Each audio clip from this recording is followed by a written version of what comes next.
go to Universal Institute Charter School. I'm 10 years old. I like to pray with my family. And how old are you?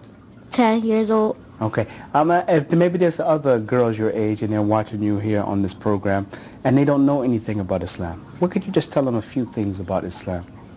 Well, it's a great thing. It's great to be Muslim because other people will not be looking at you and stuff. Okay. All right. This is your brother? What's your name? Akil. Akil? Yes. Okay. And how old are you, Akil? 5. You're 5? Almost 6? Yes. Okay. Let's see your sister. Hand the mic to your sister. And what's your name? Assalamu alaikum. My name is Amina. Walaikum salam. Amina. And how old are you, Amina? 7. 7? Okay. And if you could tell the kids, other kids out there who are 7 years old, they just want to know just one thing from Islam about you, what could you tell them? Who do Muslims pray to? Allah. Okay. If you can pass your mic to your mother now. I just want to ask you, as a Muslim family, what are some of the issues that are facing the Muslim parents trying to raise a Muslim family here in America?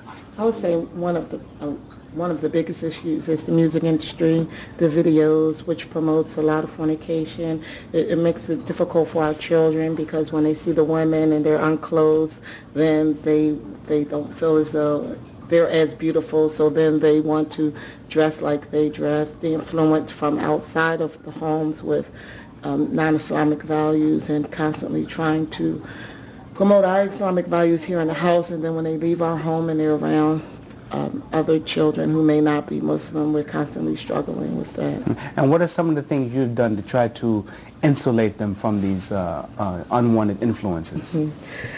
My husband calls me a little rigid, but I handpick their friends, and I don't like to let them be out amongst a lot of non-Muslim children. Not to say there's anything wrong with non-Muslim children, because this is our way to promote Islam, but I'm very cautious and mindful of the type of children that they're around, because they say, there's a hadith that says that you are on the religion of your companions.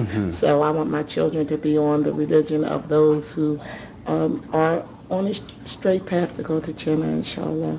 So that's not just the hijab, but just that's one of the most difficult things, the music industry. And what about in terms of schooling? How have you structured their schooling? Well, currently they're attending the Universal Institute Charter School. That's where my husband works, and it's a charter school, semi-public, so it's not an Islamic school.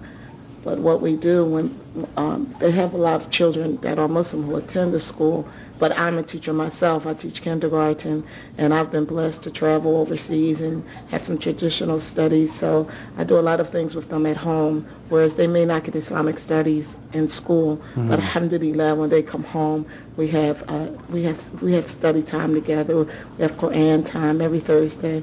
Alhamdulillah, we have iftars just to build the Islamic values, because although they're not getting it in school, it has to start at home. Right. And while you still have the mic, I want to ask you about the women, the Muslim woman in America, There's many issues that face Muslim women in America. And if you can briefly just talk about what are the major issues facing Muslim women in America? You have to give me a minute to think about it. Okay, but I'll give you a minute to think about it. But, there are a lot of misconceptions about Muslim women. Right. And, we find that a lot of women are accepting Islam. What are some of the questions they ask you when they're trying to learn about Islam and overcome those misconceptions? Well, we always have the first question, the first two questions. Aren't you hot? And can't your husband have more than one wife? That is that is the most popular question, And I'd say, well, it's 95 degrees outside. Everyone's hot. Yes. And then it opens up the door for me to explain